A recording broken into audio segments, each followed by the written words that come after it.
Welcome to Degen BJJ with me, Irish Mike, and my co-host, Ken. Who we got with us today, Ken?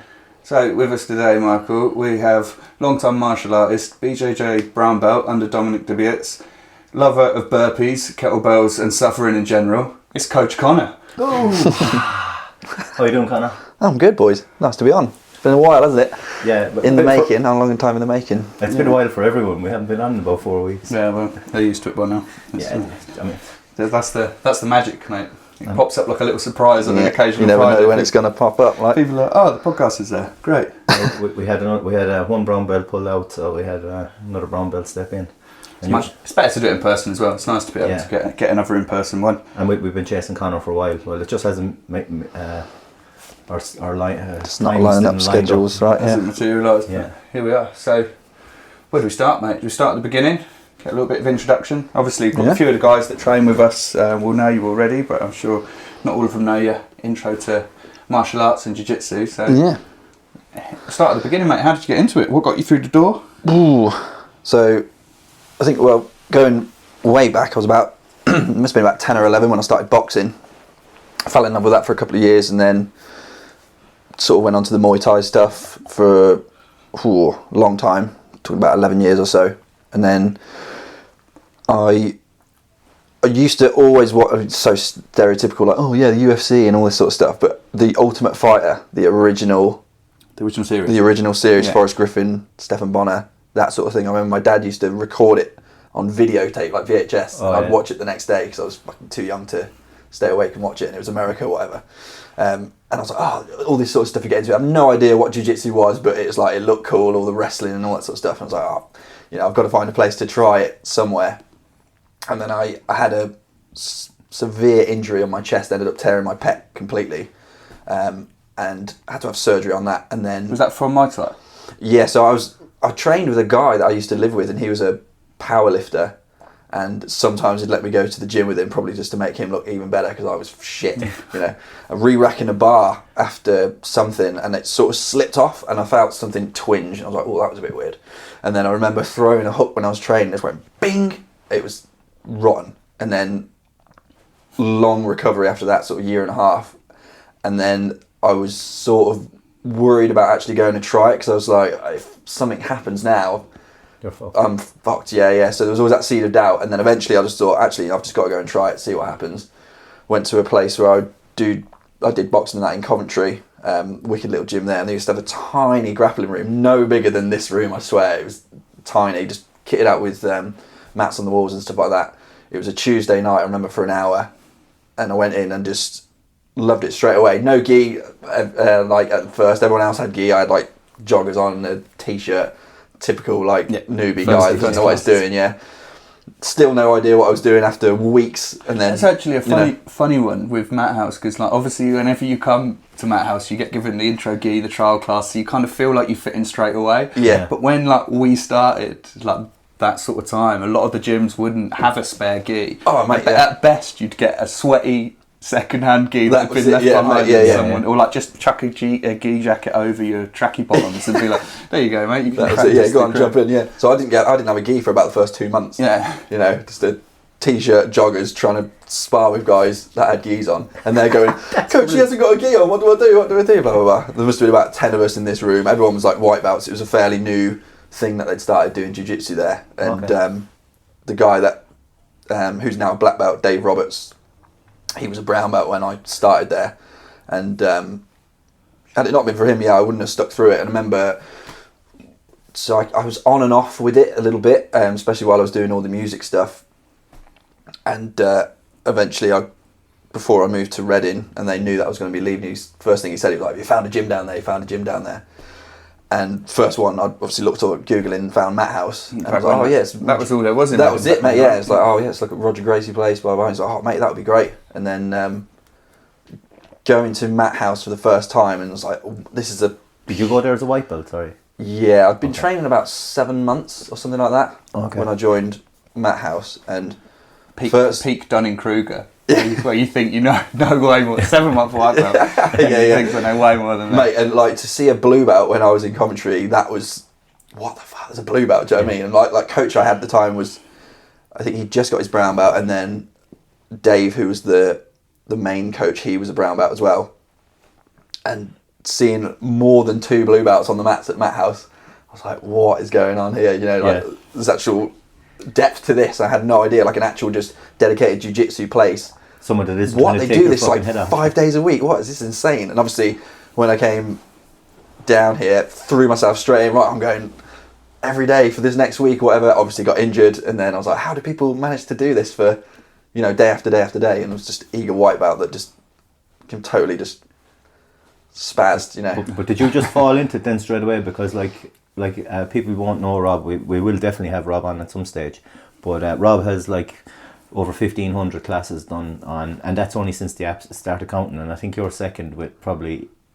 Yeah, I can't remember. And that doesn't really count the ones you taught as well. It doesn't count the ones you've been as a coach for as well. So in terms of volume there, but when you started coming, like, were you still striking as well when you? Yeah, a little bit. Still I was going back and forth to Coventry, which is where I'm from, and then coming back to Reading, because the whole reason I first moved down here was to join my cousin's business doing bathroom installations. Because it was him and my uncle, little family business. My uncle retired, and then he knew that I was doing some trade work and things. And he said, "Oh, do you want to sort of jump in?" I was like, "Oh yeah, sweet." Because I'd lived in Guildford when I injured myself, and the plan was to always come back down south anyway. Because I'd made like connections down here, and I'd sort of built my life around here. So having that shock of then having to go all the way back, I was like, I just need to get back down here ASAP. And then that was the sort of opportunity for me to do it. And yeah, from there, never like. Eventually, it became all jiu-jitsu, right? Like it does for all of us. Somehow, somehow. Getting punched in the face. What seems like a blink of an eye. Yeah, mate, that was it. Yeah. So I don't want to be. I mean, and the thing is as well, because I'd only have the weekends. So my coach that was there, Matty Evans, his name was. He was like an old school Valley Tudo guy, MMA guy, Greco-Roman guy, and he used to be my coach while I was there. And I'd have like 1-to-1s, so it could have been a little bit difficult trying to just get the time with him. Very specific window of time, do you know what I mean? And then I'd have to be back. If I was knackered sometimes after work, it'd be like, I don't want to go back. And then when you got that connection with a coach, you don't want to just go to some random gym down here where you've not got that same bond and like, who's this lad from up north? That's it. Thinks he's the business. Let's put him in his place, sort of thing. But then they found the community at Mathouse, obviously. Man. We train with all the same people, but I guess you guys have come up through the belts. Like other people that have been on the show, like Squish and Zach, obviously have played a part in your development. Hugely. You, Zach and Bailey are like the three amigos, like, weren't you? You know, I know unfortunately 2 boys have moved on to other gyms, but like. Yeah, so I remember it was actually Christian and Zach were the first 2 guys that really sort of took me in when I first came. I remember Christian was the first sort of guy that he actually welcomed me onto the mats when we were at the old place and was so nice and so. He's got that nice demeanour. He's very welcoming, makes you feel included and stuff like that, and it was great. So he instantly gave me a positive outlook, you know, on the gym, and everyone seemed cool and stuff like that. And Zach eventually sort of took me under his wing as well, and we just found over time that we just got along really, really well. We had a lot in common. We'd find like the most stupidest things funny, and we just. All right, do you want to marry him?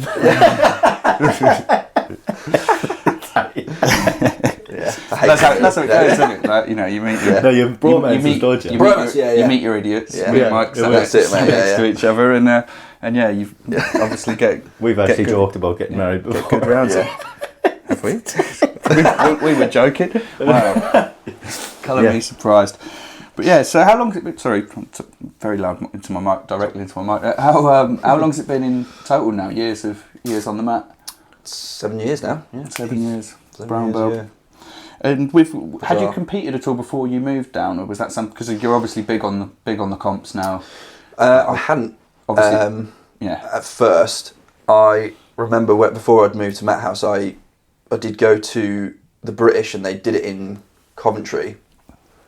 I think it's the Sky Dome or whatever it's called, Sky Dome Arena. And I went with the guys that I was training with down there because some of them were competing as though white belts, and I seen it. I was like, well, I don't know if I can.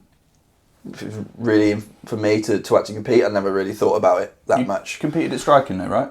Yeah, like back in the day and things like that. Yeah, and the interclub stuff as well and all that, which was good fun. But yeah, honestly, the thought of competing in jiu-jitsu was never a thing. It's strange. Like I remember, like telling my mum when I first put this gi on, I finally got one after having months of training and a shitty fucking Primark t-shirt or whatever. Saying, oh, it'd be cool to get like a blue belt by the time I'm 30. That is really weird thinking back now. Like 31 as a brown belt, it's like, what the hell? Like, how does this happen? But then you just fall into this love for it eventually. Some people don't. Some people. You either get the blue belt blues or else you just fall completely in love with it beforehand, don't you? I think like that blue belt blues thing is like, I just don't think it exists personally. Blue belt was my favourite time. Is when I really fell in love with jiu-jitsu. Yeah. Even through like the lockdown and everything like that, all those issues that was shit going on. I think they say though the average cycle. I think I might have said this before, but the average cycle of like a hobby for a person, if you look at all hobbies, all like pastimes in general, is 18 months to 2 years. People will generally move on and switch. Yeah. So like, and obviously getting blue belt is it's a nice like rubber stamp that you've achieved something. You have learnt some jiu-jitsu, right? You've gone past a beginner. Or a complete beginner, you're still beginning. Yeah, was it Keenan calls them like glorified white belts or something like that? That's it, five-stroke white belt. Five-stroke, yeah. It's someone, I was listening to something on Reddit and they were on about some black belt came on the mat and he had like 20 stripes on a white belt. And it was just like taking the piss. And I was like, well, yeah, if you count like 4 stripes for each belt, and in like the couple of whatever many years he's a black belt, he probably can have 20 stripes on his white belt. You know what I mean? But like, that's the kind of piss taking I love. Like, you know what I mean? Imagine rocking up with a white belt and seeing 20 little stripes on it. But I reckon if you are the sort of person that gets hooked on this sort of thing, like, it definitely takes less than 18 months, 2 years to build an addiction. Trust me from experience. Absolutely, yeah. So, like, if you are the sort of person that's going to go, cocaine is a hell of a drug. it's going to go all the way I've been told. To black belt. You're probably going to be, before you've got your blue belt, you're hooked. Like, you were clearly someone that wasn't going to treat it as like a faddy hobby, or you weren't someone that was just kind of dipping their toe to see what it's about. You knew pretty early doors that there was something about it, and that's why for you the blue belt blues weren't really a thing. And like, I'm what, 3 years blue belt now, and like with probably 4, getting on 4. But like with a knee injury, and it's like for me, I was saying to the lads when I haven't actually said this on the podcast, and now it's all confirmed that I need surgery and that. But I was saying like, when I was letting them know on a voice note, I was like, it's not even a consideration to be like, oh, I'm gonna stop doing jiu-jitsu, right? Yeah. Like, because a lot of people have asked me, you think about trying it, especially like people at work that don't get it. They're soft. You just need a cup of cement to harden the fuck up. The sort of people that would complain about getting a black eye. Yeah. Those sort of people. Like if you get a knee or something. If somebody gets an accidental knee to the head, like, and make a big scene about it. Never let it go, some people. Oh, I hurt my finger. Yeah. I can just tape it up and move on. I was in your position a year ago, weren't I? Exactly. And it wasn't even a thought. Yeah. It's like, all it was is like, how long is it going to take? What do I need doing? Yeah. The time's going to pass by anyway, and now it's been a year.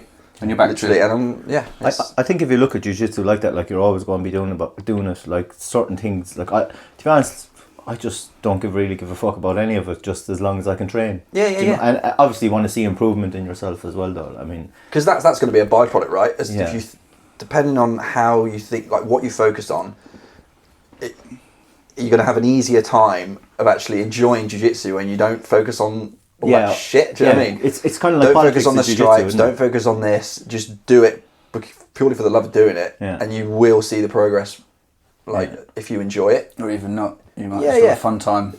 That's it, fun time you might stagnating. Dude, that's it, If you're having fun, then... What are some of the peaks and troughs for you? Obviously 7 years, we talked about the knee injury, and obviously talked about meeting Zach, which is a highlight for you. That guy. But what are some of the peaks and troughs over the 7 years, mate? Magnus. Injuries was definitely one, especially at first, when you're sort of early on and you think that having time off is the end of the world. Yeah. Right, it's just, oh my God, I'm going to have a week off or 2 off. I'm going to lose all this progress, blah, blah, blah. And it's just not the case. I think it's Rafael Lovato Jr. says, like, rest is a part of training. And then when you realise that as well, if you're injured and recovery and stuff like that, it's equally as important.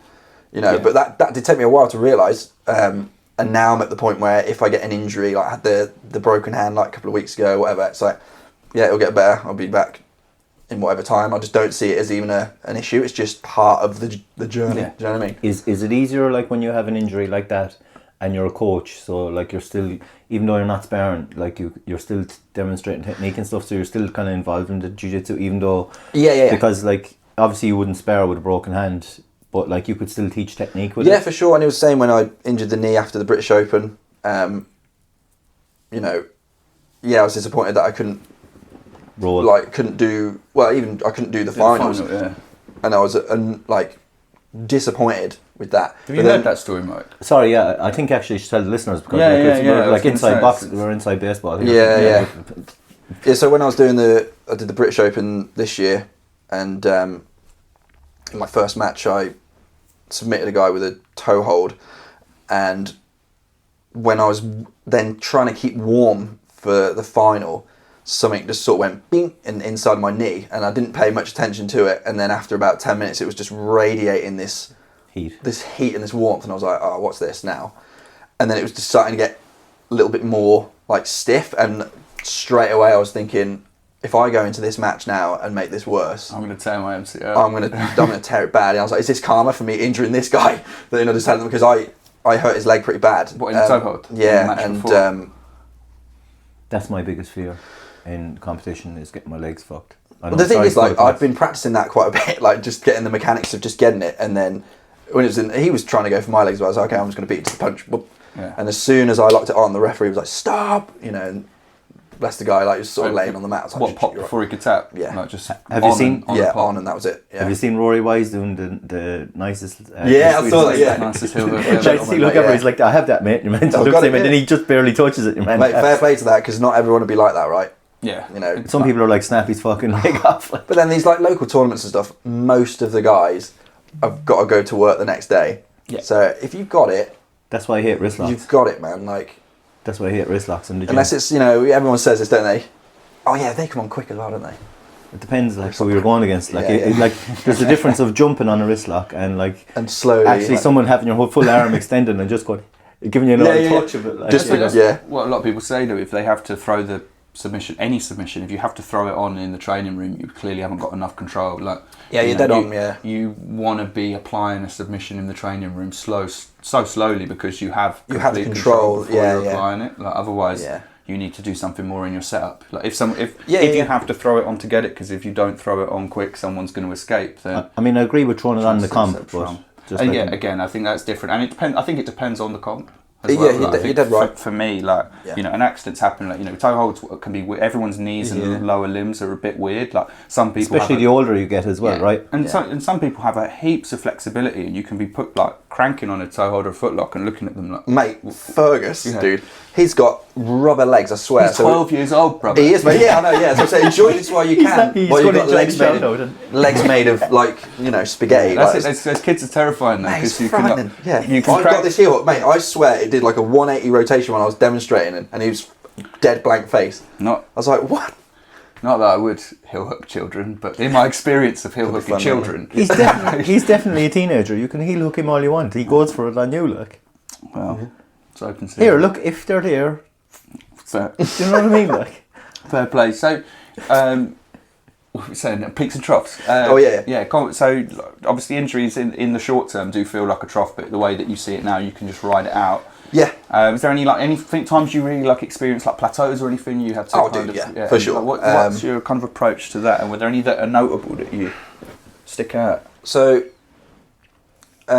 it's not linear, is it, when you progress, especially something like jiu-jitsu, because it's so fucking hard. Yeah, I think it's like a roller coaster. It's like up and down. Yeah, it's so up and down. Yeah, it's like the stock market, right? So when you zoom in and like you see these, you know, it's dropped a lot. Then you zoom out, it generally is going up, right? It is always a good analogy because it's true, especially if you're looking sort of closely, let's say week to week. Yeah. It's not very noticeable progress. Especially when you'll upset the tinfoil hatters with this, mate, that are convinced we're on the precipice of a financial breakdown. Yeah. But no, sorry, carry on. So for all the 10 Planet listeners. Yeah, mate, yeah. Won't name names. But yeah, so anytime there's a plateau, I've always been big into like studying. and watching matches and things like that. I was like that ever since I was like doing the drumming. I always watch videos and things like that. I guess that's just part of how I learn. Part of your teaching, sorry, you always reference jiu-jitsu players. Like you'll always say when this technique, and you'll always say whatever. Just say you're doing something side control. I don't know anyone, so I'm very bad to reference these things. But you'll say, "Oh, this fella always likes to do that," or if you're doing heel hooks, you'll always reference. Because what's going to happen is people are. This is the cool thing about jiu-jitsu, right? Everyone's going to have something different that they enjoy. Body types, moves, skill sets, and things like that. I always think if you can have a point of reference for someone that you can look up to, that of a game that you can sort of imitate or steal from, I think that's really good, because then you know who to look at and what little bits you can sort of take from them maybe and try in your own game. Otherwise you just, because I'm a big believer in eventually, becoming your own coach in a way. Do you know what I mean? So obviously, it's super important that you go to a gym and train and have a coach and things like that. But there will be a certain point where if you want to dive deeper into a topic, you're going to have to do a little bit on your own. I believe you can't just put all the weight on a coach. Do you know what I mean? Yeah. Because imagine someone's a specialist in like Spider Guard or whatever, and your coach, he'll show you some cool stuff. But it's like if you want to really dive into that deep, you're going to have to go and look at like an instructional that's based off of that, right? Yeah. Also, like the curriculum that you teach at a gym is like a shotgun approach, right? You're trying to give everyone a little bit of something. Yeah. But like you couldn't just teach one thing and expect everyone to be, you're going to be a leg knucker now, or you're going to be a wrestler now. Well, you've got to give everyone something. Everyone develops their own game out of the moves they like and how it suits their game. Like, I mean, your game is your game, and if he was I think that's why some people get lost in, like, from white to blue. Maybe they think, the coach isn't showing me enough things, and he's not giving me enough attention on this and that. Like, he's just teaching everyone the same thing, and if you ask a question, you'll probably get an answer. That's it. People won't ask, right? And they're waiting for if you go and ask Dom these questions, 100% he'll answer you and he'll help you as much as he can. But people think, he's just showing this. Even with yourself, like, you were doing something the other day, like this week, and I was like, is there a paper cutter choke from there? And I was like, no, it's completely the wrong other side, you fucking stupid idiot. And that's, that was... But that's your own troubleshooting, right? And like when you speak aloud, or even if you just ask someone for, could you get that from there? Oh no, that wouldn't work because they might do this, or you have to do that. And so, okay, and then that's giving you more understanding, right? And then when people are like, sweet, I always like that when something clicks, or the realization that they've just discovered something will or won't work. That's awesome. I love that part of like doing this, because way more than competing or anything like that. When seeing someone like, that's cool, or I got that's so awesome. I seen the last grade. Sorry, quite crashed. I seen the last grading as well, when some people got their blue belts. Like, you were giving loud cheers, like, and you could see that you were invested in their training. And that's kind of cool as someone on the outside looking in as well, like seeing that you would just like not just, but you're over a year in now, or is it coaching? I went full time in. I mean, you've been coaching October. Part-time like a good while, but full-time, and it's like you could see that like you were invested in these people, like, and it was kind of cool. Like. Yeah, I mean, because you see them, like, I'm there like 6 days a week, so you see everyone coming on their like routines and stuff, and you see them progress, and then when they get the belt, it's wicked feeling, and it's good to see that they realise that the training that they do, you'll be rewarded if you just do it. It's interesting. Sorry, I cut across. No, it's perfect for you to finish the point. So it's interesting to hear you say, like, the biggest highlight for you is that imparting of knowledge, seeing something click with someone. Is it fair to say, like, the biggest highlight for you in your kind of jiu-jitsu time is being able to make that pivot into doing it as a full-time thing that like surpasses any of the competition achievement? For sure, 100%, and anything like that. So like, how did that opportunity come about? Because I'm sure there's loads of people, right, that are, like, a lot of people that listen to this, out of the handful of people that do, are over 30. Maybe not all of them want to make jiu-jitsu a career, but like a lot of people who have started jiu-jitsu in their late 20s think, if you can't make it as a competitor, there's no way to actually make a jiu-jitsu into, let's call it a career path, right? Or do it as an option, as a full-time source of income. Yeah. So like, how did that opportunity, what did you kind of work on to build that opportunity? And I know obviously, Mathouse is a big part of that. We can't say Dom and Mathouse aren't a huge part of that, but like, you've obviously put yourself out there as a coach, you've proven your merit, and that has allowed you know, Dom's obviously in a position to be able to offer you that, and that's amazing. But like, what was it something that you had thought would be? This is really the question. Is it something you ever saw happening? You know, if not, you know, how did it come about? Was it a surprise? Was it a difficult choice?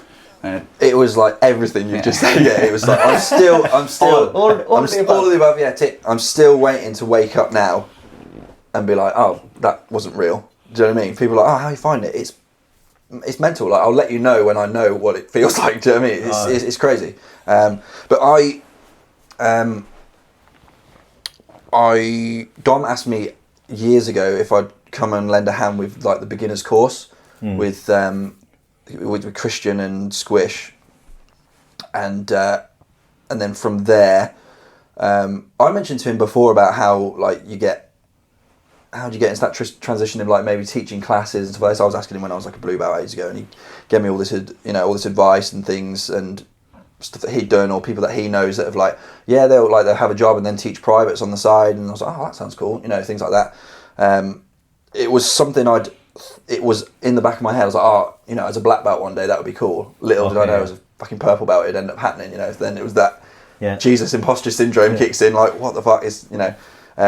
But yeah, so then after that I ended up lending Zach a hand with the kids classes, and shout out to Zach because he actually helped a lot getting my foot in the door with that, because Dom must have been looking for someone else out to help out, and Zach sort of said, oh, you know, like ask Conor about it or whatever.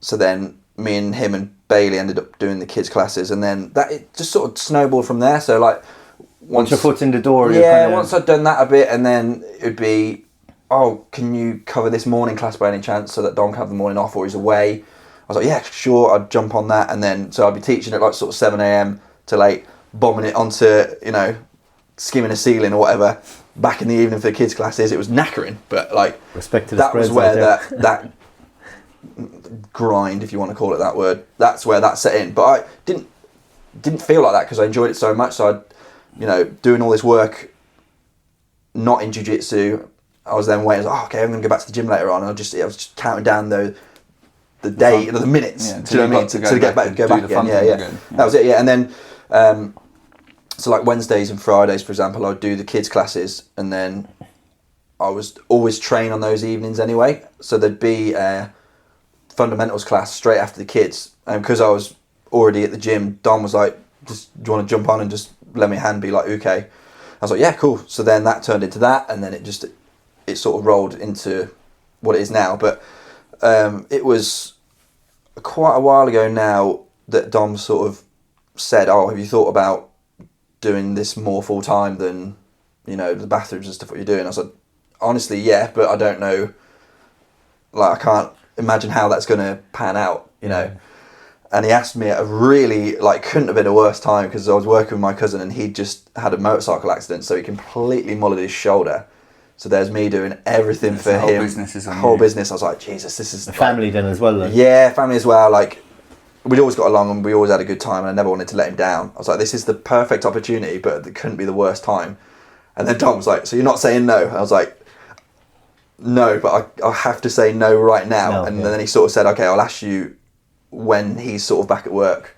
And then he asked me again, and he gave me this real sort of motivating, like, do you want to look back and like live with the regret sort of stuff? And as soon as he was saying that, I was like, I mean, like, I'm taking he's good at a pep talk. Yeah. Like, and it was so motivating. Yeah, he's damn good at a pep talk. And I was like, why the hell wouldn't I take this chance? Yeah, you know. And he said, you know, you can ask anyone for advice, like family and girlfriend at the time and all that for advice. He goes, but at the end of the day, it's your life and what you want to do. And I was like, dude, I'm in. I'd say that like a lot of people don't know that side of Dom because they haven't had like a one-on-one. Because he seems unapproachable. Mate, he's a very special guy, mate.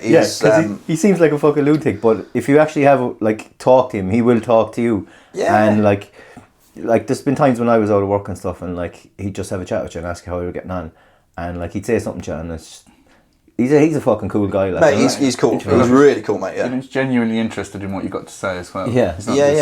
You know, well, I feel like everyone's interested in what I've got to say. That's why me and Matt do a podcast. But the coffee mornings, mate. Yeah, that's what I mean. Cracking conversations all the time. Like, we have a laugh there. So with teaching, like, this is actually a question from James O'Brien. I thought it was pretty well structured, so I'm going to steal it from him. Did you actively decide on like a teaching method / class structure, like the way? Because one thing I'd say personally from someone who's attended quite a lot of your classes is, they're very detail focused. You maybe break the technique into smaller steps than other instructors I've trained with.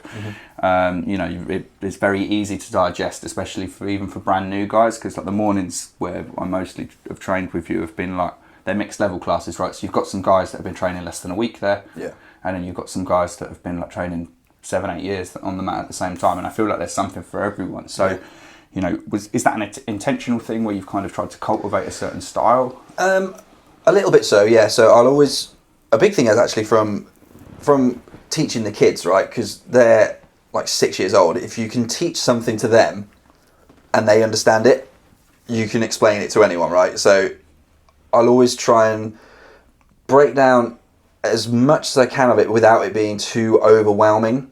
Okay. So if there's key points which I think are, important to get something to succeed, then I'll try and mention it. But there will also be times where if the guys are drilling, I'll say, oh guys, just pay attention for a second, there's something else I want to mention. Just remember, your hand goes here or whatever, or to defend this, or get that underhook first, and things like that. I don't want to make it too overwhelming for beginners, but then not totally dull for the more experienced guys. Yeah. So it's a bit of a challenge. It's a bit of a judge it as depending on who's in the class sort of thing. So I generally have a curriculum that I will sort of go from myself, unless, so for example, certain classes I know like it comes from Dominic, and I always want to follow what Dom's going through and what he wants shown. I'll never be a case of, oh, Dom's showing half guard this week, okay, I'm going to do side control, something that's totally off topic. I'll always want to try and keep it within a flowing structure. So for example, we were doing like deep half guard, options from the bottom. Next week we're going to do, okay, how do you deal with it from top, passing positions, and getting things like that from top. So in terms of like the structure, I'll try and dive into it without making it so like Danaher style complex. Yeah. But give enough detail that people can, To be fair, like as someone that's been like attending your classes a lot lately, and that I think your coaching has leveled up quite enough. As someone that's on the other side of it, like not to be fucking giving you your flowers and all this fucking kind of crap, but I can see it, like you can see clearly, like, and there is these details, and there's a funny thing that I'm probably going to give you a complex about now, but you do these little things, and you're even doing it when you're talking there, like you'll often you go whoop here, and you do the noises, like mate. I love that. It's just a little. I'm going to give you a complex now. You're thinking about it next time you do it, but it's just I think you do break it down in such a way that you do understand, and then it's like you might call back and say, oh, because people do ask you questions, and you say, look, like guys, I see you're getting a lot of these things wrong, this is what you should put your hand here instead of there, XYZ, and like I think having more of you has been quite well, it's been well received, like, a lot of people are saying everyone's enjoyed it. Yeah, I think so, yeah. I mean, that's the biggest thing for me. If people are enjoying the classes and they're getting things from it and they feel like they're learning little bits, then I'm happy. If those guys are happy and Dom's happy with how everything's going, then I'm thrilled with that. Do you know what I mean? Because like I had like 4 months off work where I was doing nothing but training fucking sometimes twice a day, like, do you know what I mean, when it was available. And like I've done Dean's classes, I've done Adam's, I've done everyone's class, and it's actually cool when you do it in a week, and when you do it week after week after week, you realise when you see the same guys, like you all have your own little techniques that you do, and it makes it so different. Like you all coach differently.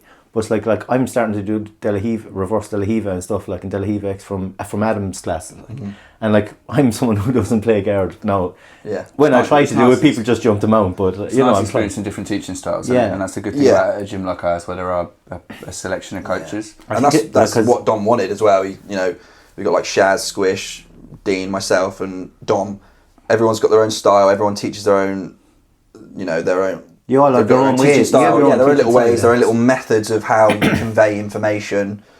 And I think all round it we want to create the best experience for, the person that goes there, You all have your own styles, but you all yeah. have your own, like, what you like to do as well. So, like, yeah, you all have, like, different details from different areas. And I'll openly say with, like, certain things, like, if, you know, we're doing a certain position, it's like, if you guys, like, want to go into more detail about this, like, ask Squish about it or ask Chaz about it, you know, because they'll be better at, like, they've dived deeper into this a bit more, or they use it a bit more, so you're probably better off to ask them for a more detailed, you know, insight into it. With, like, class structure, right? Because obviously you say, you know, generally you've got your own curriculum you can go from unless it's set curriculum. You know, class structure, is that something that because obviously your class structure is the generally somewhat traditional jiu-jitsu class structure where it's warm-up, technique, like was in non-jiu-jitsu warm-up generally, like technique, and then rolling or positional, then rolling. Do you follow that class structure because you feel it's the most effective, or is it something that you've kind of, you know, it's something that you've always done, so you replicate it? Is it somewhere between the two? Somewhere between the two. Definitely, because I know, like I said, like, how things are run, it has to come from, like, somewhere, and it's like, it is Dom's gym, and I want to do everything I can to make sure it is done like a curriculum to follow, but, like, in your own way. Yeah. So, like, for example, like, I wouldn't just completely go random on a warm-up and things like that, you know, or just,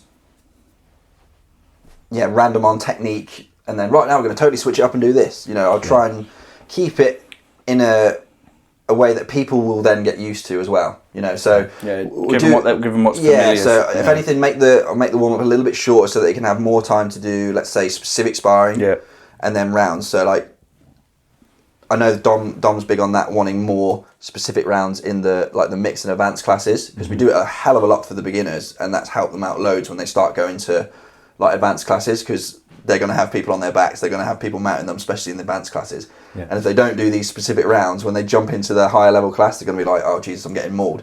At least if they're comfortable in those positions. Yeah, I mean, I'll be honest with you, like, when you start out as a white belt, you just feel like you're getting mauled when you go to mixed classes, and then you get your blue belt and you're in an advanced class all the time, and you feel like you're getting mauled.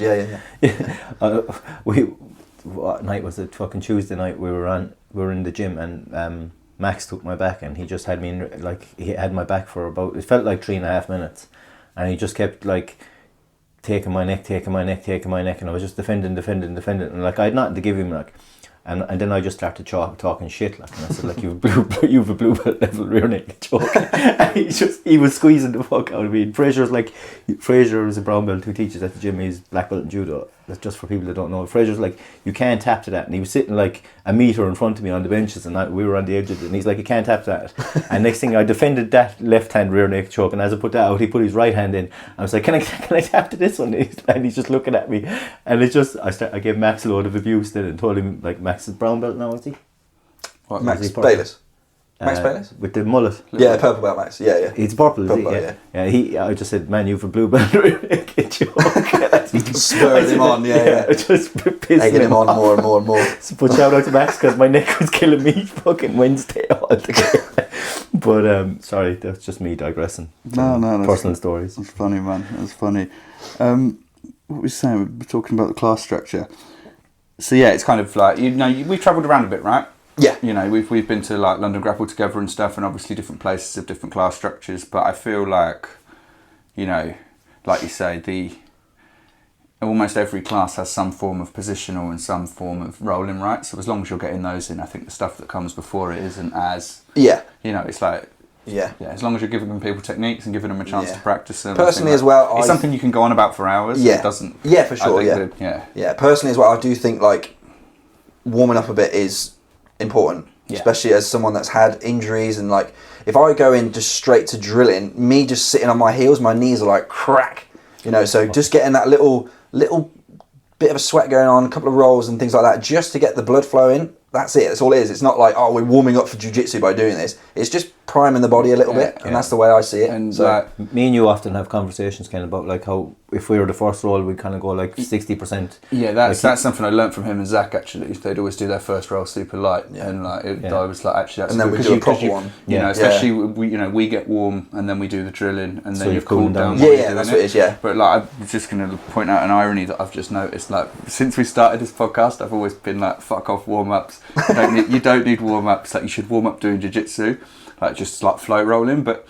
Even in a flow roll, you can get caught up in some pretty like complex like leg positions and stuff like that. Yeah. And if you're not warm, the connective tissue will get injured. And as someone who's been adamantly no warm-ups for most of my time doing jiu-jitsu, I've now spent the last 8 months contradicting that off the mat because I'm fucking injured. So definitely. Well, even like the yoga sort of flow warm-up, it's like an active stretching movement-based thing. That's my favourite. It's good, right? Yeah, it loosens the shoulders, the legs, the hips, and everything like that. And then a flow roll after that, or whatever. I actually hurt myself doing the yoga. I hurt my back because I was putting too much effort into the stretch, and it was like, oh my, so thick. It's 7 o'clock in the morning. I'm here trying to overextend my back, like, you know what I mean? Really want to get a deep push on that downward dog. Jesus Christ, like. Yeah. Mate, it could be worse. Like, family member of mine, like, I think he, what did he do? He slipped a disc brush in his teeth. Like, how stupid is that, mate? You know? Where in his body? Like in his neck or at back? Yeah.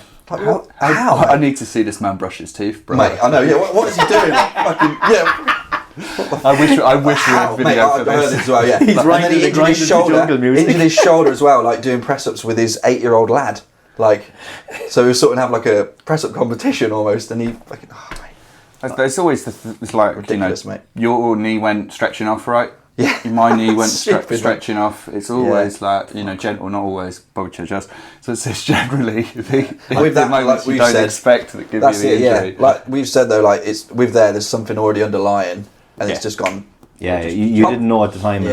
Like it probably happened in one of the matches previous, and you just didn't know. Yeah, I'm getting a cortisone injection on the 30th of August, so I'm never going to feel pain in my back for the next fucking year. It's going to be fantastic. You had one, or you've got one? I'm getting one. Oh, nice. Yeah. How have you sorted it out? Is it legal? Yeah. People just think I'm going off. But to be fair, like it is something I would do. Knowing you'd get it mail order, and you'd have the medicines in the bathroom with a 4-gauge needle, being like, right, make sure you get it between the joints, or you're going to paralyse me, Linda. Yeah, I'm actually a bit freaked out about it because they have to do it while they're X-raying you. Yeah. To make sure it goes in. See where it goes. And then they're like, they have to make sure that and like they said, you might have a numb leg for fucking weeks after, and I'm like, holy fuck. It's everything. Shit. And like, I don't usually give a fuck about anything, but my missus was like, the letter came, and I was like, oh, that's about my injection. Sure, look, I'll open it up whenever. And like 2 days passed, she goes, you haven't opened your fucking letter. And she opened it, and she like sent me a WhatsApp with it highlighted, and was like, you need someone there in case fucking it goes wrong to walk you home. And I was like, shit, I don't want to be reading that. Like, it's just like a downside of getting. Oh, mate, any procedure like that. I remember when I had my chest in, like, you could have permanent numbness. It could be nerve damage. It's like, great. Have you read a jiu-jitsu waiver, boys? It's all of death and everything, mate. Yeah, if you die, like if you break your neck. Yeah, come on. Tournaments as well, mate. When you have to click the waivers, like anything on smooth comp. Yeah, we're not liable for injury or death or whatever it is. I mean, of course not, because like there are people out there that will just snap your shit, like. Yeah. I mean, we have a close friend in our gym that lost a couple of matches in the key and like went out with a bad attitude, and he slapped someone's shit. And then I went up to his opponent and said, do you want to come up to the podium and have a picture? And the man couldn't walk up there. To be fair, like as I say, in competition, I feel you've got to be ready to tap quick. You've got to expect that adrenaline's high and going to jump. You have to jump on these things as well if they're there, like. Yeah. Like I mean, I'm going to leave it to the last possible minute to tap as well, generally in a comp, because there's more on the line. But like, I'm hopefully not going to let myself get badly injured. Like, I'm terrified of legs, man. Tap at the first pop is generally it's probably a little bit late. That's an ethos that I'm slowly revising. Speaking of competing, I know you've had to have a bit of time off because of Dom having his surgery and you standing in as the kind of head honcho at the gym in his absence. But like, do you feel that's something that's necessary for development as in jiu-jitsu? Is it something you plan on going back to? Oh, for sure, I'll go back. Yeah. When was the last one? May. Yeah. That was British, right? British. First at Brown when you. Second one at Brown belt. Okay. We could have got you on the Impact Invitational Shout out to Impact Invitational, we're sponsoring it. Just to get that little plug in there.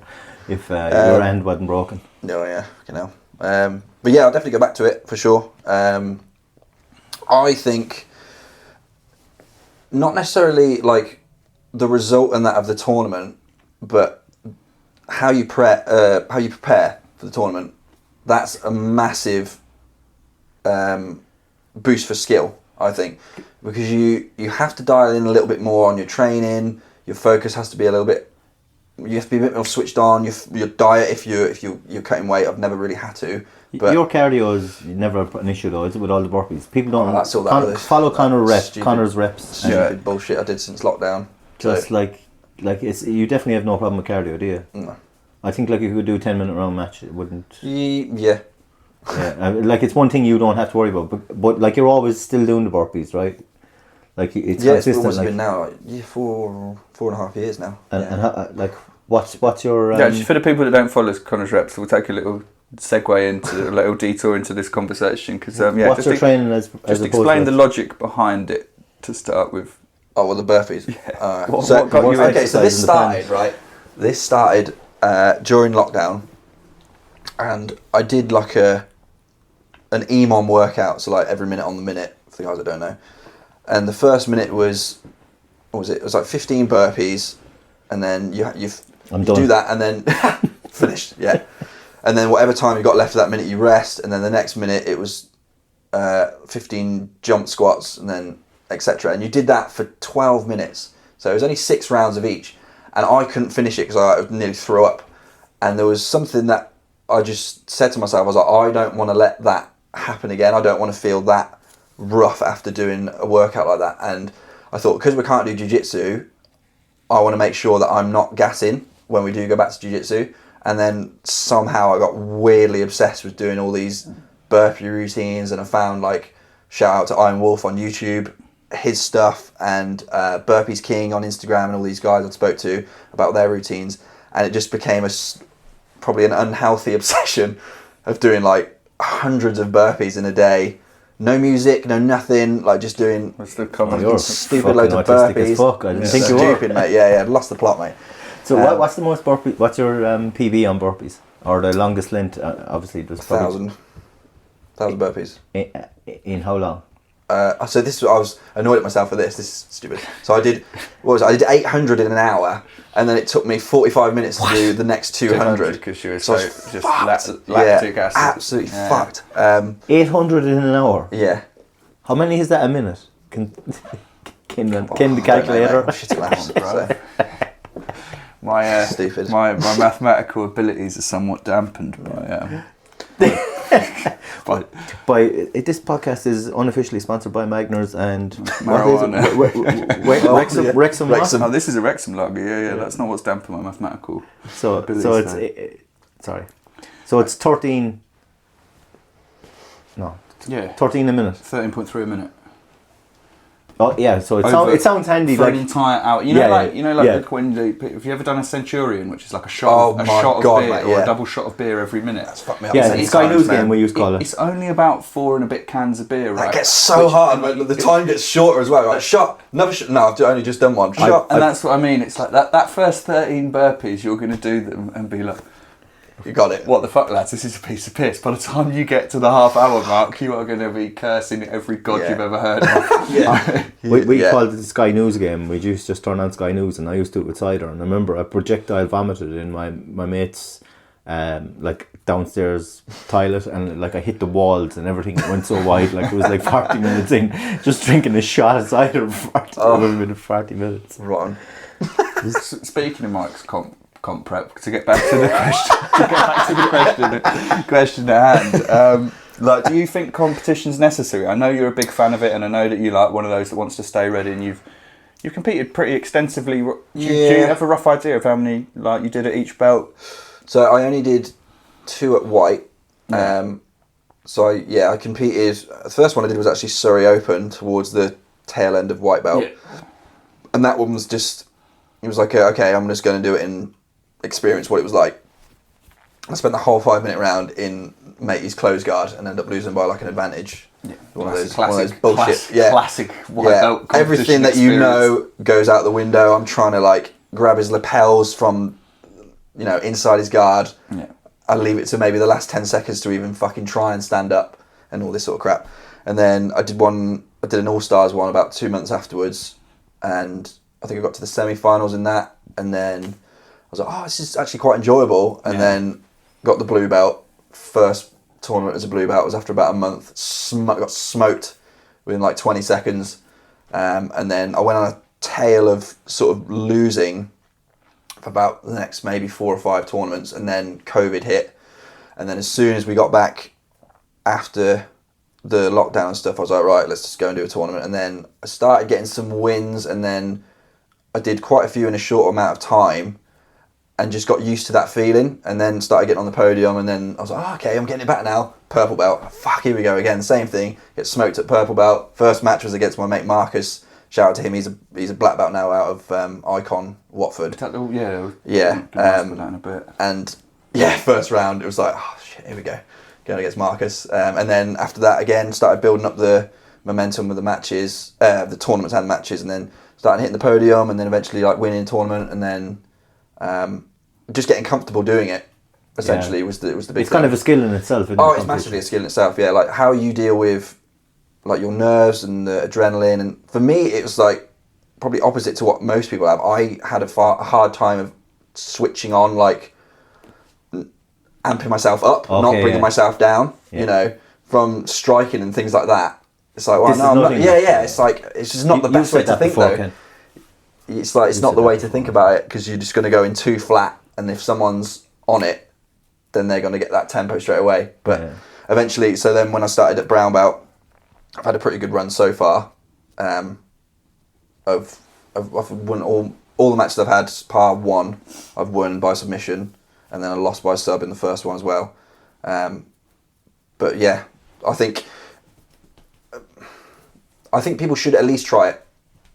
Should at least try it, and just to know what it feels like. That's it. If you don't like it, it's completely different. I think that's the best, just at least try it. Answer from people. Just at least try it. Yeah. And even to be honest, even after the first 5, you're not really going to be comfortable with how it feels.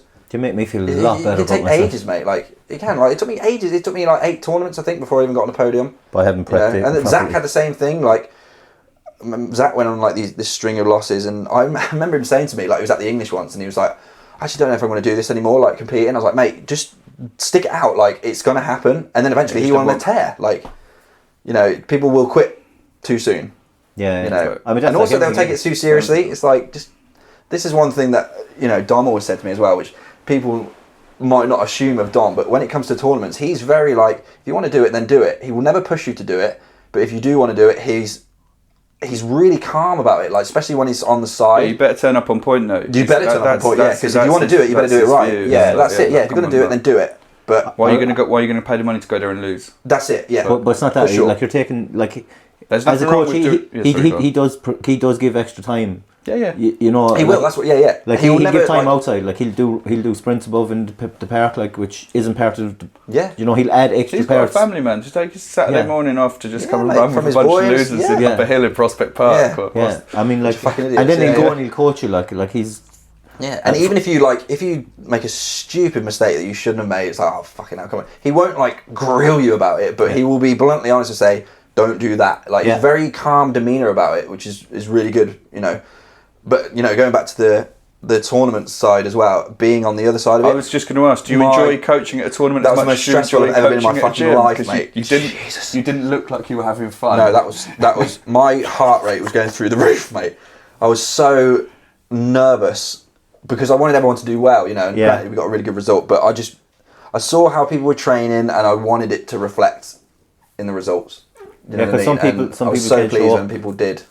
Some people have the nerves, like they don't show up. That's fine. I mean, again, that's part of it. Like if you, that's what you're saying. Like it takes a while to get into the competition.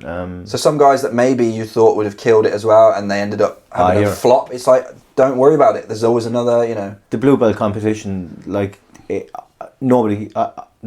No disrespect to anyone, but it did not go anywhere the way I thought it was going to go. Which one? Rarely does. I'm just going to say, just leave it broad. Yeah, I know the one you mean. You fucking cunt. I can read between your lines. So, but moving swiftly on before you insult some of our dear friends. They can all sub me now, so Yeah. like, not insulting anyone. So we talked about a little bit about going to London Grapple, obviously, and your mate in Watford. Mm-hmm. So obviously you do like cross training a little bit, and it's kind of, I think it was meant to be a tongue-in-cheek question that Tom Lucas asked, but I'll like build it into a bit more of a serious one. Like, how do you like now? Obviously, you've taken on a bit more of a like especially while Dom's gone, I guess you probably wouldn't have the time to cross train. But how do you feel that now you're kind of coaching at a gym? Do you ever feel weird cross training places? Like, I mean, have you cross trained anywhere local? Like, so the question Tommy Crionchet asked was, and he has definitely come true to that name. if ever anyone like their nickname became a self-fulfilling prophecy, that has for that man. But jokes aside, he was like, oh, if you're not, because he knew we were doing the interview today, he was like, oh, if you're free Thursday afternoon, you got the day off, why don't you come and train with the boys at Taurus? Oh, yeah. I was like, have you trained anywhere like local at Andy's place or anything like that? No, I've not been to Andy's place. As a coach now, how do you feel about like, because obviously we know we're massively pro cross training, we love training at other gyms, Andy is safe as fuck, like, you know. Shout out Taurus. Yeah, obviously Mike's been there more recently than me, but as soon as I'm back on my feet, I'll be calling in again. Yeah. Like, would you feel like weird cross training at all, like somewhere that close? No, I don't think so. Like going and training wherever, like I don't think you should make it like about gym politics. That's if you're going to train, just go and fucking train. Do you know what I mean? Like, I don't believe in the sourness and all that. Yeah. If your answer was any different, I would have lost a little respect. You know, I personally don't see. Well, our gym has a culture of cross training anyway. Yeah. And like with yourself, like obviously we've mentioned London Grapple, which is a tough, like, you know, that's usually. It's a hard room. That's the toughest room. That's a fantastic, probably one of the best rooms. But yeah, I mean, you struggle. The comp rounds, it's in the top list of best rooms and mats in the country, right? So, like, but other places notable. Have you ever trained overseas at all? Yeah, I trained at Absolute MMA in Oz. Lachlan's place, wasn't it? Yeah, Lachlan's place. Yeah. I thought you'd done some. How was that as a drop in? Wicked. Welcoming, like. Oh, yeah, a bit weirdly welcoming. So, guys that was there. His name's Jack. And I was sort of floating about in the like reception area. He was like, "Oh, hey man, are you okay?" I was like, "Yeah, I'm just looking to sign up to the, midday class." He's like, "Yeah, we've got the tablets on the wall. Just sign up through there." And he goes, "When you're done, just give me a shout. I'll come and show you around the gym." I was like, "Oh, sweet, wicked venue." There's like a massive long mat space where they do the striking. They've got a cage on like a cage wall one side. Downstairs they've got like the functional training kettlebell room, which I loved. And then he took me into the grappling room and he was like, "Lachlan, we've got a visit here from England." And I was, oh, Jesus Christ, I wasn't expecting that much of a... Oh, that's right. Yeah, mate, it's great. Cool, yeah, it was really cool. And like talking to the guys, were all really, really friendly, really welcoming, some good rounds there. Aussies are safe as fuck. Yeah, Lachlan's really cool. They're just normal dudes, do you know what I mean? Just normal people, that was it. That's it with the sport. Welcoming. Because it is such a small sport. Like, it is, yeah. You know, people sometimes, like, especially when you're new to it, you'll glorify someone in it like they're, like an A-list or B-list celebrity, where it's like chances of me meeting this person are absolutely zero. Effectively zero. Yeah. But in this sport, I've realised if you hang around long enough, you're gonna, and like if you'd like to cross train and travel around, you will just end up on a mat with some of the best people in the world. Guys, and you're like, aren't they just another normal person like me? I was a fucking dickhead to think anything, anything other of it. But yeah, are there any other standout places you've trained in your travels about? Probably not like. I mean, London Grappling. Yeah, like London Grapple for the massive standouts. Huge, yeah, for the quality of, like instruction there was great. Obviously, Lachlan being an ADCC veteran as well. And then London Grapple you got Ross, and then Mathouse you got Dom. Do you know what I mean? So you're training, you're getting high level instruction, and for sure. Being high level rooms. We are spoiled, and I always we say are spoiled. People don't realise, and I say at every opportunity, the lads that have like only ever trained at Mathouse they've got no idea what they've got, mate. They've got it in they have no facilities, training partners, class timetable, like they've got no idea. The app now too. When people were whinging about the aircon before, it's like, oh, is the aircon, like, I'm not going to say, but people have had like, I've had messages of people say, oh, is the aircon going to be switched on by the time I get there?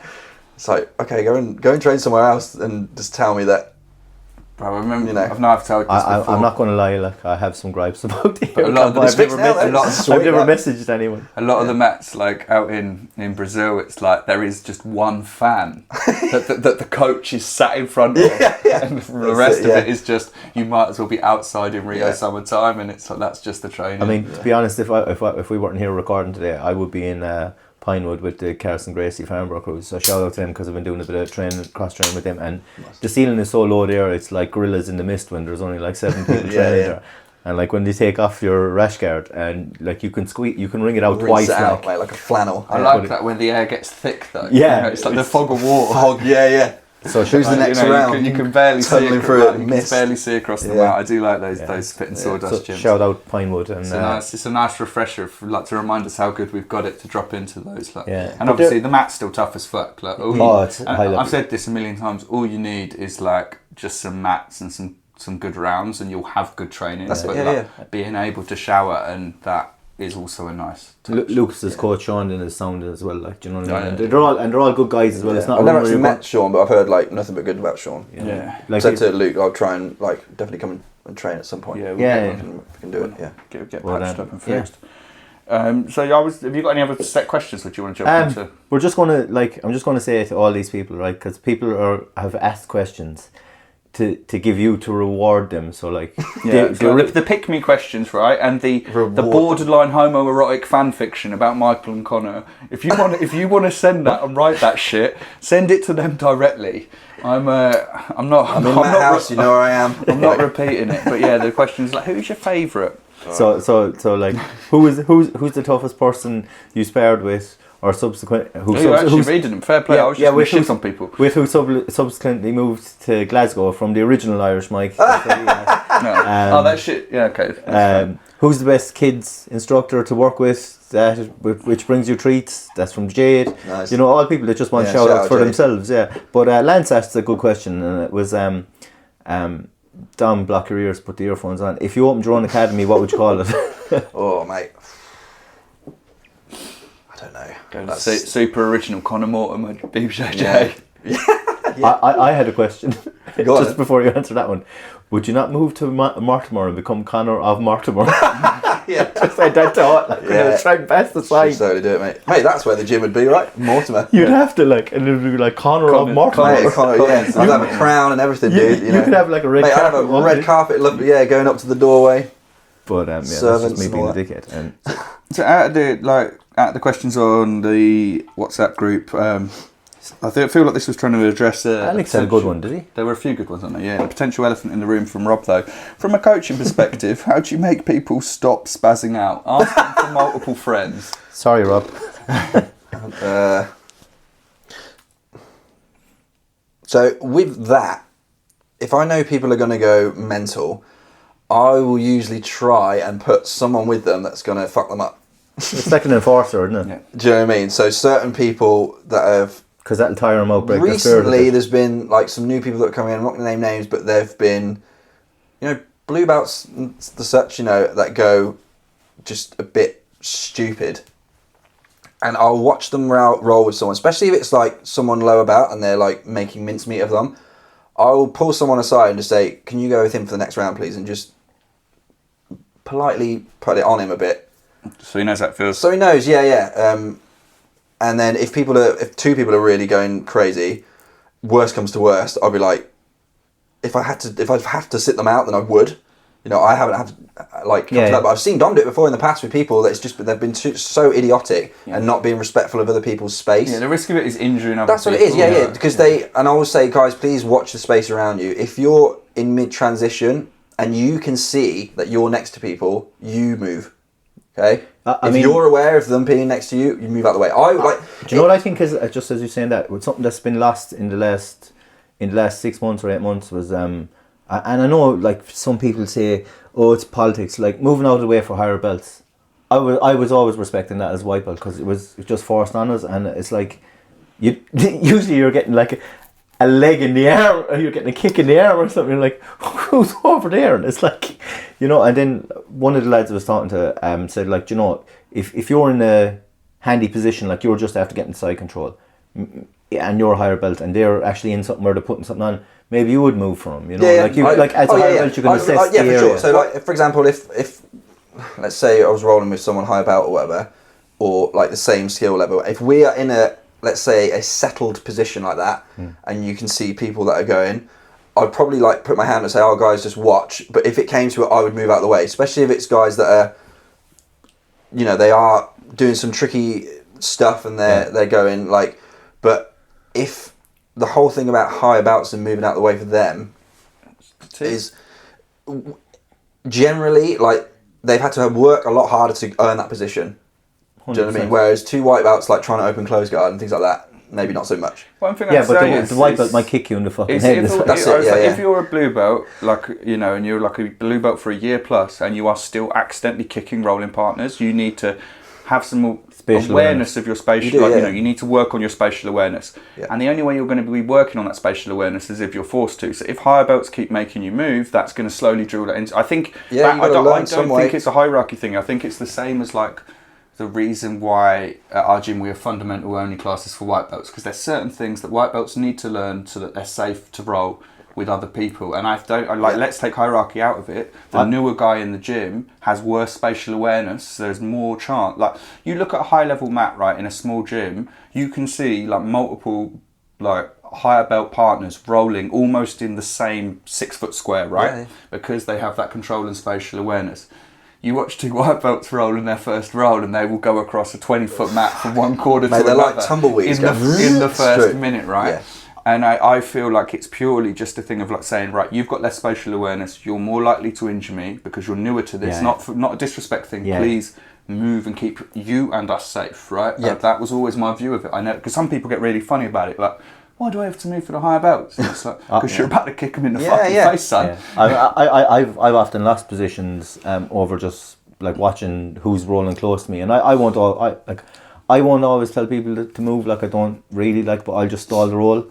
But like I think it's something that's been lost since I was a white belt, because that was really enforced to me as white belt. Mm-hmm. And it's something like, I don't know, it's something that was drilled into me, and it's like I tend to just injure people who I roll with apparently lately, so it's not the people that are rolling near me that need to worry about, you know. Yeah. I mean, there's certain things that are inevitable in that sense, you know. You get the odd bang to the head sometimes, but a lot of it can be avoided. Most of it can be avoided, really. Do you know what I mean? With good jiu-jitsu, everything can be avoided. Yes. So Danny Mouse had a follow-on question to that is another silly one about if a guy keeps kneeing people in the eye, is death too good for him? So I think we've established that death is probably a slight overreaction. Let's just get him enforced until he comes in line. James O'Brien, I've already asked this question built into the one earlier. Tim with a pick me question about who your favourite morning character is. Go on, Tim. Your self-esteem's got to be higher than that, mate. You don't need a shout out. Tommy Lucas we spoke about with his Taurus question, and more sensible question from Tim. How did you find your game in jiu-jitsu? Like, is it something, you know, what sort of time did that happen? How did I find mine? Yeah, you personally, like, you know, the game you like to play, or kind of what you call your A game, like, right. And was it something? Yeah. So I was relatively lucky when I first started training. Don't know how lucky this is actually. A guy that sort of I ended up becoming like main training partners with was 6'5", jacked Polish guy, right? And he used to tie me in knots, like spider guard and stuff like that. And he said, I remember him saying to me, he goes, "Oh, you're pretty tall. I'm like, you should try this sort of stuff as well." I was like, okay. Being like, a couple of months as a white belt. I was like, yeah, okay, whatever. And I end up buggering around with it, and that sort of thing early on stuck to me. Like, you've been doing spider guard since white belt? Yeah. Fucking hell, no wonder it's so good at it. And then because I found also as well, like playing guard as like someone that weighs anywhere between 72 and 74, 5 kilos. If I'd go, you know, the traditional when you first start, everyone starts in combat base. You know, people would just push me and I'd end up on my back. I was like, okay, I've got to survive here now. So I'd be like, right, I'm going to cut out the middleman. I'm just going to sit and get grips and start playing guard. Otherwise, I'm going to get smashed. And I would just rinse and repeat. And I don't think it was even maybe till purple belt I thought, oh, maybe I should actually learn how to start passing guard. Start from standing. Yeah, start from standing. That was it, yeah. Do you know the more people I talk to actually fucking do the reverse and the same thing. Like That's it. Yeah. So you'll either be like you'll do bottom, and then it'll be later on you start doing passing and maybe standing, or it'll be the other way around. You stand in and doing guard passing rather than playing guard. Yeah. Because I'm just starting to like play Whereas guard now. I loved like starting on top guard passing or standing and things like that, and waiting for people to pull or looking for takedowns and things like that. But yeah, in terms of a game, it was definitely mid-late blue belt where it really started. I really started honing in. I think that's. Thanks for that question. This makes me feel fantastic about my jiu-jitsu. Well, it's just like I've heard it called like the buffet belt, where you pick what you like and what you don't like and all this sort of stuff. But the reality is, it's going to take some people longer, like to define what they like. But again, it's a bit of self-discovery. Deep diving what you like, how your body type is as well. Yeah, I think body type's a big part of it. You learn triangles. I'm suited to because I've got a body like fucking Rayman. My legs go up to my neck. Yeah. So. You learn like you maybe like at white belt you try a little bit of everything, and then at blue belt you learn that some stuff maybe doesn't necessarily work that well with your body type. But I still think at blue belt you don't know enough that you should still be trying to sample a little bit of everything. For sure. I mean, I'm still like that now. Certain things I'll still try, especially in more, let's say, specific positions like in no gi or certain guard positions in the gi that I'm trying to execute certain transitions or whatever, and then it's trying that on lower level people, and then eventually maybe some of the coloured belts, and then and that's just the process of it. The process of implementing technique. Yeah. A good one from Alex Buchter is who's your favourite jiu-jitsu competitor at the moment, and where do you see jiu-jitsu game styles going in the next 5-10 years time? I guess it means like in the big next kind of meta arc. That's a good question. Favourite competitor might be easier to answer. Even that's difficult. There's a lot of them. There's a lot, yeah. And all four. Yeah, in the gi, it's definitely Tainan. Yeah. Tainan Dalbro in the gi for sure. No gi, that's definitely harder. I really like Joseph Chen. Mate, I could pick anyone that's in this, Anyone that's under 70, under 80 CJI division. Pick all of them. There's so many legends. Savages, Have you got a pick to win? Do you reckon it's going to be Joey Chen? He's one of the favourites, I know, but I can see them being some upsets. I mean, yeah, especially with that the 3 10-minute or 3 5-minute round structure they're doing. You've got some wrestlers some. I think Levi is going to be some high-level wrestlers. He beat Joey at Polaris, but the cool thing is they're showing the points as well, though, so people will go harder when they know they're down. That's a good thing, right? Yeah. But I think it might suit some of the people that are coming from a pure wrestling background because they're going to be able to get reset on their feet every time. There's some wrestlers that I think are going to cause some mayhem. As long as they can keep their legs away from people, I think they're going to be. It's going to be good. We'll do I need to read up on how they're actually doing rules and that. Yeah, we'll try and the full rule set for that tournament. Yeah, I don't know either. I'm not even sure if that's been fully published. I just know it's going to be it's going to be a 10-score must. Right. Like kind of. Yeah, that's what I said. Yeah. Yeah, so it's going to be has to be a 10-9, 10-8, sort of 10-7 structure. Oh, okay. I do like that though. The fact they're showing a score, that's going to prompt action, right? But at least it'll be jiu-jitsu people coaching, scoring it as well, which is you don't. They've announced some of the judges, and there's some of the guys from Legion. So Miha Parovic and Justin Flores, J Flow. He's a savage, mate. I'm just hearing names. Yeah, no, there's some great. I saw the judging lineup was announced earlier this week, wasn't it? It's really solid. We'll do we'll hopefully do a CGI cap, but we'll get some people with a bit. Mike can add colour, and we'll get a few more guys. I don't know if you can be doing that around England at these times. Oh, Jesus! Moving swiftly on. Zeb, final question before we wrap it up. I mean, we've been going an hour and 12. Wow, I didn't actually realise that. Time flies. It's like, what concept or rule had the biggest impact on your jiu-jitsu when you found it? Concept or rule? Well, that's a tough one, actually. I mean, it's very that's a big thing for. It's a vague question. Yeah, I guess a big one would be grips, knowing when to really grip and when to not.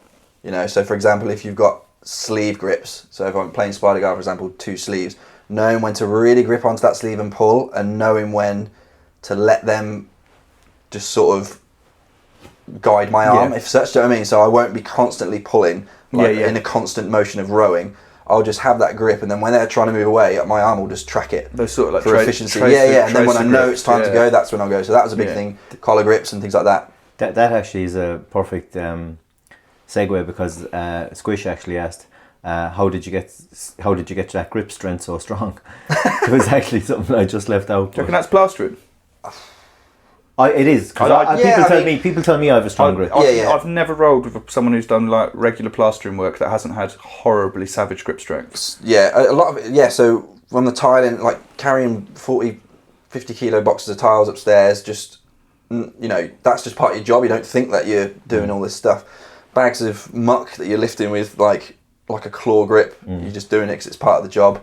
Just constant lifting buckets and constant farmers walks. Gripping on the trowels. Things like that, I think, and then obviously doing, the kettlebells and things like that help as well. Yeah, and that's the real functional strength, though, isn't it? Going out and doing heavy stuff and lifting shit, carrying again and shit. again. That's it. So, is there anything you want to plug, or you got any plans for the future you want to let us know about, mate? You got any instructionals coming out or anything like that? Well, probably not. No. No, for the foreseeable, it will be coaching at the gym. See how body's feeling about competing. Relatively soon, maybe. There's a couple I've got my eye on. I won't say anything yet. And just... Would you do an invitational if you're invited? Possibly, yeah. Would it have to be the right competition? Yeah, and also I'd want to make sure I'm getting my ready selfish training in. Do you know what I mean? Selfish training, which is tough to do while you're running classes 4 times a day. Yeah. Because granted, I could roll whenever. Really, I could roll in any class I want to. Which sound like people are, I'd be doing that every class. It's like, no, you wouldn't. No, you'd be fucked. Yeah.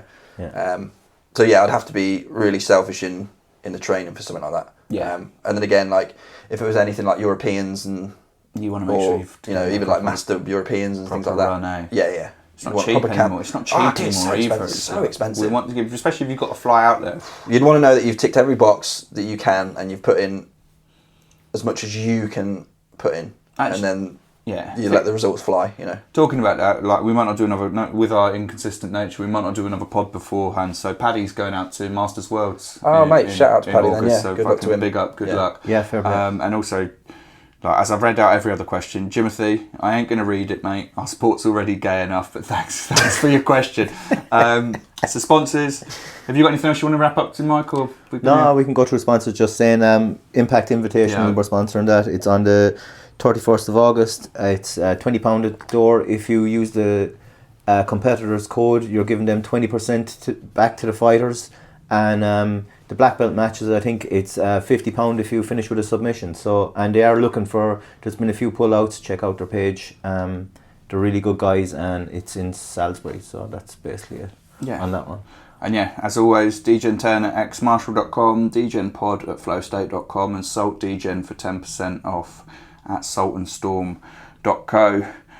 Appreciate having you on, brother. Yeah, definitely. It was good fun, And thanks for having me on. As always, play it to your nan.